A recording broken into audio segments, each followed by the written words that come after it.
नाराए हम्द।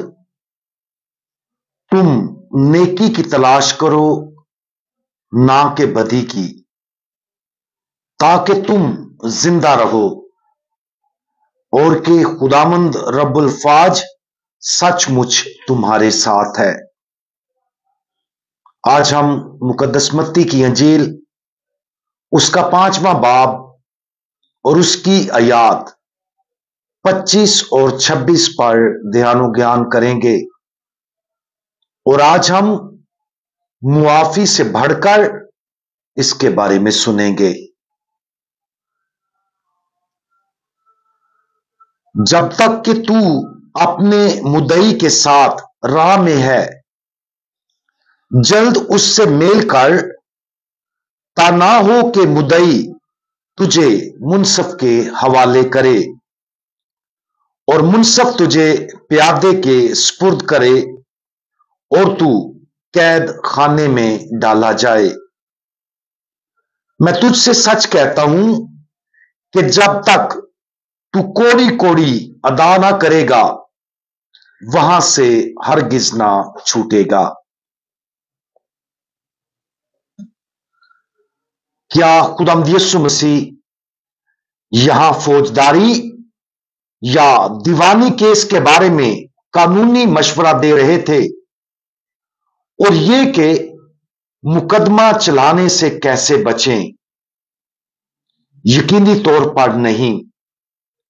खुदावंद यीशु मसीह अपने आप को हमारे सामने एक मुनसफ के तौर पर पेश कर रहे थे, और वो हमें हर उस शख्स पर रहम करने की तलकीन कर रहे थे जो हमारे मुखालिफ के तौर पर देखा जा सकता है। एक दूसरे को मुआफ करना जरूरी है। मुआफी को कभी रोका नहीं जा सकता, लेकिन मुआफी दरअसल काफी नहीं है। हतमी मकसद मुफाहमत होना चाहिए, जो कि बहुत आगे जाता है। मुंदरजा बाला इस अंजील मुकद्दस के हवाले में खुदावंद यीशु मसीह हमें अपने मुखालफिन के साथ तस्फिया और मेल करने की तलकीन करते हैं, और यही मुफाहमत का असल मकसद है। हम अपने ऊपर इल्जाम लगाने वाले के साथ जल्दी से दोस्ती कर लें और उसके साथ दोस्ती को फरोग देने के लिए मुफाहमत करें। दोस्ती का बहाल होना मुफाहमत और मुआफी से कहीं बढ़कर है। किसी दूसरे के साथ सुलह करने और एक हकीकी दोस्ती को दोबारा कायम करने का मतलब यह है कि हम ना सिर्फ मुआफ करें, बल्कि इस बात को यकीनी बनाने के लिए हर मुमकिन कोशिश करें कि हम उस शख्स के साथ मोहब्बत का रिश्ता दोबारा कायम करें। इसका मतलब यह है कि हम दोनों अपनी शिकायत को पीछे छोड़कर नए सिरे से मोहब्बत के रिश्ते का आगाज करें। यकीनन यह अमल दोनों लोगों को मोहब्बत में तामुन करने पर मजबूर करता है, लेकिन हमारी तरफ से इसका मतलब यह है कि हम इस मुफाहमत को कायम करने के लिए सख्त मेहनत करते हैं। किसी ऐसे शख्स के बारे में सोचें जिसने हमें तकलीफ पहुंचाई और इसके नतीजे में हमारे तल्लुकात को नुकसान पहुंचा है। क्या हमने दुआ के साथ खुदा के सामने उस शख्स को मुआफ किया है? क्या हमने उस शख्स के लिए दुआ की है और खुदा से उसके लिए मुआफी मांगी है? अगर ऐसा है तो अब हम अपने तल्लुकात को बेहतर बनाने के लिए मोहब्बत में उन तक पहुंचने के अगले मरहले के लिए तैयार रहें।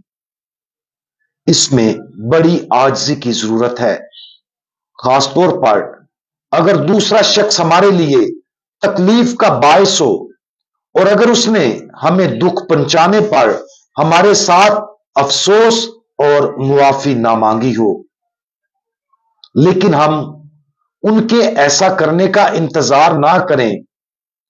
उस शख्स को यह जाहिर करने के तरीके तलाश करें कि हम उनसे प्यार करते और इस तकलीफ ज़दा जख्म को ठीक करना चाहते हैं। उनके गुनाहों को उनके सामने ना रखें और ना ही किसी रंजिश पर कायम रहें। इसकी बजाय हम सिर्फ मोहब्बत और रहम को तलाश करें।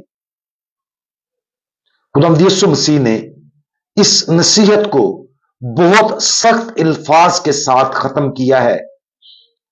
बुनियादी तौर पर अगर हम अपने तल्लुकात को दोबारा बहाल और दोबारा कायम करने के लिए हर मुमकिन कोशिश करने में नाकाम रहते हैं तो हमें इसके लिए जवाबदेह ठहराया जाएगा।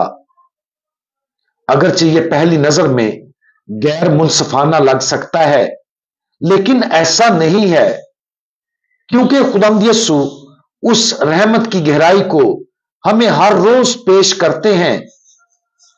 हम अपने गुनाह के लिए कभी भी मुनासिब तौर पर मुआफी नहीं मांगेंगे, लेकिन खुदा बहरहाल हमारे साथ मुआफी और सुलह करता है। यह खुदा का क्या ही अजीम फजल है। लेकिन अगर हम दूसरों के लिए इसी रहम को पेश करने में नाकाम रहते हैं तो हम बुनियादी तौर पर खुदा की उस रहमत को अपने लिए महदूद कर देते हैं और हमें अपने कर्ज का कोड़ी कोड़ी खुदा को अदा करना पड़ेगा। आज उस शख्स पर गौर करें जिसके साथ हमें मुकम्मल तौर पर सुलह करने और मोहब्बत के रिश्ते को दोबारा जिंदा करने की जरूरत है। सुलह और मोहब्बत के फजल के लिए दुआ करें। अपने आप को ऐसा करने के लिए वक्फ करें और सुलह और मोहब्बत करने के मौके तलाश करें। अगर हम ऐसा करते हैं तो यकीन जाने हमें अपने फैसले पर कभी पछतावा नहीं होगा। हम दुआ मांगें। हमारे सबसे रहीम खुदावंद, हम आपका शुक्रिया अदा करते हैं कि आपने हमें मुआफ किया और हमारे साथ कामिल मोहब्बत की। हमारे नामुकम्मल इतराफ के बावजूद हमारे साथ सुलह करने के लिए आपका शुक्रिया। प्यारे खुदावंद, हमें एक ऐसा दिल अता करें जो हमेशा हमारी जिंदगियों में गुनाहगारों से मोहब्बत करने की कोशिश करता रहे। अपनी इलाही रहमत की तकलीफ करने में हमारी मदद फरमाएं ताकि हम हर किसी के साथ सुलह और मोहब्बत के बंधन में बंधे रहें। खुदावंद यीशु मसीह, हमारा भरोसा आप पर है। आमीन।